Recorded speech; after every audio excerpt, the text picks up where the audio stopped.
சொக்கநாதன் பெற்றெடுத்த பிள்ளையாராம்.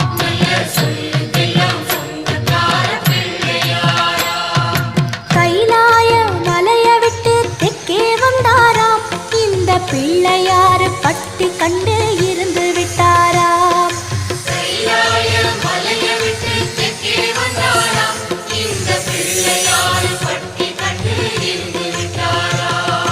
கணபதியார் வந்தாரம்மா, நம்ம உறவாக நின்னாரம்மா. கணபதியார் வந்தாரம்மா, நம்ம உறவாக நின்னாரம்மா.